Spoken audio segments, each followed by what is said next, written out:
otros derechos fundamentales. Y hay veces, o puede haber momentos en los cuales los derechos puedan entrar en cierto conflicto entre sí. Bien sabemos que ya aparecen, suelen aplicar la teoría del equilibrio entre los derechos, la cierta limitación, la ponderación entre unos y otros. Pero bueno, aceptamos que a veces los derechos, para decirlo de una forma más sencilla, ningún derecho es ilimitado, es una expresión del Tribunal Constitucional Español, y tampoco es ilimitada el derecho de sindicación. Cierto, algún límite puede haber, respetando lo que acabamos de decir antes, ¿no? ¿Qué límites puede haber en ese derecho? Entonces la respuesta está clara. Vamos, aceptemos, si se acepta como hay que aceptar que algún límite puede haber, los límites no pueden venir si llegan a afectar al contenido esencial del derecho. Bueno, esto es de nuevo una afirmación genérica, está en la Constitución española. La regulación que eventualmente se haga de un derecho fundamental no puede afectar a su contenido esencial. La pregunta está aquí, ¿cuál es el núcleo o el contenido esencial de un derecho cuya intervención está prohibida por la Constitución? O sea, y aquí fue decir que fue una de las primeras sentencias del Tribunal Constitucional Español la que se enfrentó con este problema con ocasión de un derecho unido al derecho sindical, que es el derecho de huelga. El asunto que se planteó allí fue que el derecho de huelga estaba regulado en una norma, está todavía regulado en una norma preconstitucional de 1977, Franco se muere en el 75, había entonces en ese periodo intermedio sin constitución y con la dictadura apagándose, bueno, lo que se llama ya transición española. En ese periodo se dicta, una de las primeras normas que se dictó fue el derecho de sindicación, como veremos, el derecho de asociación sindical, en el 76, y luego en el 77 el derecho de huelga, por medio de un decreto ley se utilizó. Luego la anomalía española es que seguimos, eso es una norma anterior a la Constitución. En el 80 apenas se constituyó el Tribunal Constitucional, una de las primeras recursos que hubo fue un recurso de inconstitucionalidad de esta norma que plantearon unos senadores y diputados socialistas y comunistas, en aquel tiempo todavía había, contra esa norma, por decir que era contraria a la Constitución. Y ahí el tribunal hizo un estudio bastante profundo y fue reflexionando sobre muchas cosas en el 81, y una de las cosas con las que tuvo que enfrentarse fue esta: ¿qué debemos entender por contenido esencial? Y eso ya lo quedó como una doctrina para todos los derechos, no solo el de huelga. Entonces, el argumento es el siguiente: el contenido esencial es aquello que nos permite identificar a un derecho, que hace a un derecho reconocible. Y eso se viene por dos caminos. Por una parte, pues tenemos que acudir a lo que dice el nomen juris, lo que los juristas han venido entendiendo siempre que esa institución es.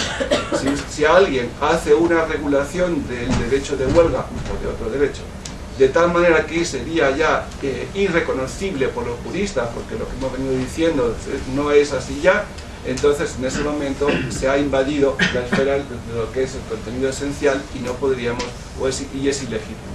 Y en segundo lugar, y muy unido a esto, el contenido esencial es aquello que permite a un derecho cumplir la función para que ha nacido. Y la función del derecho de huelga, decía no es ni más ni menos que establecer un instrumento de presión para conseguir un reequilibrio en las posiciones de poder de las partes, porque los trabajadores están siempre en una posición desequilibrada en relación de poder con el empresario. Y eso es la esencia del derecho de huelga: ser capaz de conseguir presionar al empresario para equilibrar una posición. Si el derecho de huelga se regula de tal manera que es inocuo, en definitiva, es decir, el derecho de huelga tiene que hacer daño. Si no hace daño, no es derecho de huelga, va unido a su propia esencia, a su contenido esencial. Y si la regulación es de tal tan prolija que al final resulta que el derecho de huelga, como decía antes, es inocuo, pues no es derecho de huelga. No cumple la función para la que está llamada. Claro, luego habría que ver si es abusiva, si no, pero en principio el derecho de huelga tiene que significar un coste o pues tiene que conseguir hacer doler al empresario. Por eso la sustitución de huelguista está prohibida, porque está unida al contenido esencial del derecho. No puede haber sustitución de huelguista. Es porque justamente el empresario, si sustituye a los trabajadores, consigue hacer inocuo el derecho. Por eso afecta al contenido esencial del derecho y es contrario a la misma regulación constitucional de lo que entendemos por derecho de huelga. En definitiva, sustituir a huelguista es una práctica que convertiría, haría desaparecer la esencia del derecho de huelga y ya ni sería el derecho de huelga ni sería nada. Pero esto quedó claro y ya no hay la menor duda que es así, y pacíficamente aceptado por carnet de cajón. Me parece que es un argumento del tribunal. Bueno, por cierto, el ponente de esa sentencia era un catedrático de Derecho Civil, Luis Díaz Picazo, o sea, que un hombre más bien conservador, pero sin embargo buen jurista. Lo que pasa es que ser buen jurista pues tiene las consecuencias de que estudian y llegan a conclusiones bastante sensatas muchas veces. Bien. Y si damos un paso más y decimos cuál debería ser el contenido esencial del derecho de sindicación, pues es claro, hay tres elementos centrales. Para que un sindicato sea reconocible como sindicato, tiene que tener la posibilidad de, primero, asociarse, por supuesto, lo que hemos dicho antes, constituirse, etcétera, etcétera, libremente, pero en segundo lugar, tiene que tener la posibilidad de negociar. Un sindicato que no negocia un convenio colectivo ni es sindicato ni es nada. Si le prohibimos al sindicato negociar, no es sindicato. Será una asociación deportiva, cultural, o, bueno, recreativa, cualquier cosa. Pero si no puede negociar, no. Por lo tanto, segundo. Y tercero, llamar a la huelga, en esas condiciones que hemos dicho antes. La huelga es un derecho en sí mismo, pero es un derecho que forma parte del más amplio contenido esencial de la libertad sindical. Sin huelga, un sindicato que no pueda llamar a la huelga tampoco es sindicato, no lo es. Es la huelga o en general la acción sindical, habrá otras medidas, pero entre ellas la huelga. En definitiva, son tres los elementos de lo que entendemos por libertad sindical. La asociación en sí misma, en los términos que hemos dicho antes, la capacidad de negociar y la capacidad o la posibilidad de llamar a la huelga. Bueno, esto nos lleva, y esto unido con la negociación, que nos abrirá ese problema, nos lleva a un segundo, a un problema adicional.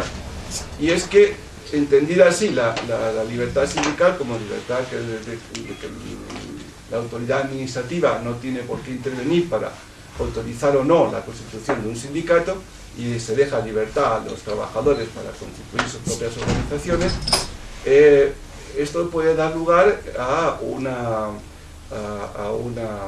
resultado, y el resultado es la pluralidad sindical. Yo puedo, si tanta gente puede, pues puedo crear miles de sindicatos o cientos de sindicatos. La historia nos muestra que en algunos países efectivamente existe una enorme pluralidad sindical. En otros países, sin embargo, se ha llegado a la unidad sindical. El problema de la unidad sindical es que históricamente, sobre todo en los países del norte de Europa, en algunos se llegó a ella a través del sistema de las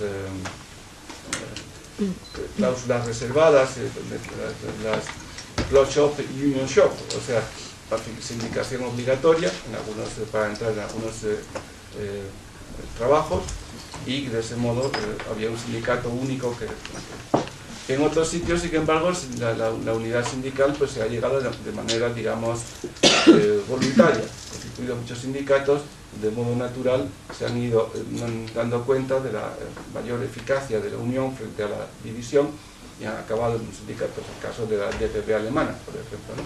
Es cierto que los sindicatos, el concepto de sindicato es el que está abajo, y como decíamos antes, es fundar el sindicato, pero luego el sindicato se puede federar, y de federarse se puede confederarse, Entonces la idea de la organización interna sindical puede ser muy compleja en distintos sitios, pero quitando que la estructura, digamos, interna del sindicato de base, que se une territorialmente con otro de su misma, que comparte la ideología o el mismo estatuto, que se federa con otro de esa rama y se confedera, por ejemplo, la mayoría de los sindicatos europeos funcionan así, algunos con una estructura muy compleja, por ejemplo, Comisiones Obreras tiene una estructura compleja, que es el sindicato de oficio, o si queremos, ¿no?, de panaderos, por ejemplo, el caso, que se integra en la estructura territorial de Comisiones Obreras de la región o de la provincia de que se trate, y al mismo tiempo está en la Federación de Agroalimentaria, como es donde está ahora, ¿no? Entonces, vamos, se unen, y la Federación Agroalimentaria del territorio constituyen un paso en la Confederación Sindical, que sería la cabeza. Entonces el secretario general más bien es un cargo de orientación de fuerte impulso político, pero que negocia los convenios colectivos son los distintos sindicatos que... Bueno, la opción por el resultado es que inevitablemente, si tenemos un sistema de libertad sindical, como hemos dicho, el resultado será, en la mayoría de los países, la pluralidad sindical. Pero la pluralidad sindical tiene un problema, y es que lleva casi inevitablemente, en muchos casos, a la atomización sindical. Cientos de miles de pequeños sindicatos aparecen por ahí, por ejemplo en el caso de Español, que fue, cuando en el 76 se autoriza, porque entonces se va a autorizar todavía, la constitución de sindicatos. Me parece que en un mes y medio, en 2 meses, se constituyeron más de 4.000 sindicatos en toda España. Bueno, esto es realmente un problema. ¿Por qué? Pues porque esa atomización sindical impide al sindicato cumplir las funciones que le son propias, de defensa de los intereses de los trabajadores. Unos sindicatos tan chicos, tan atomizados, no, en definitiva casi vienen a negar en la práctica lo que es la esencia de la libertad sindical, que es defender los intereses de los trabajadores, en el sentido que he dicho antes, de conseguir ser una contraparte que pueda reequilibrar las relaciones de trabajo. Pero eso tiene digamos, es delicado, porque no se puede imponer la unidad sindical o la concentración sindical, no se puede imponer por el Estado por definición, porque ya hemos dicho que el poder público no puede intervenir en la organización ni en la dirección de los sindicatos. Eso tiene que ser algo que se organice desde abajo. Pero es evidente que el problema está ahí, y dejada a las partes a su albedrío, pues nos salen eso, como acabo de decir, sindicatos como las setas en otoño, ¿no? Entonces es un poco complicado. La solución que se ha buscado en muchos ordenamientos es buscar mecanismos de identificación o de que el ordenamiento otorgue algunas mayores ventajas y mayores diríamos, potestades a algunos sindicatos. Entonces es la elección de algún sindicato distinguido para hacer las tareas propias de los sindicatos. Esto es delicado, como decía, porque puede sentar rápidamente en una especie de preferencia sindical, manipulación sindical desde el Estado o discriminaciones claramente entre los sindicatos. Y al mismo tiempo, si tú le das a un sindicato preferencia, por ejemplo, para negociar convenios colectivos, y se la quitas a otros, está ya invadiendo el contenido esencial, porque quitas la capacidad de negociación a un sindicato que es esencial. Sin eso no puede tener. Entonces, el mecanismo es complejo. En algunos países se ha utilizado los países de pluralidad sindical. En Alemania no, porque hay unidad sindical, en Suecia tampoco, hay un único sindicato. En Gran Bretaña también había las Trade Union Congress, realmente eran en las confederaciones, luego había bastantes sindicatos, pero bueno, todos al final estaban en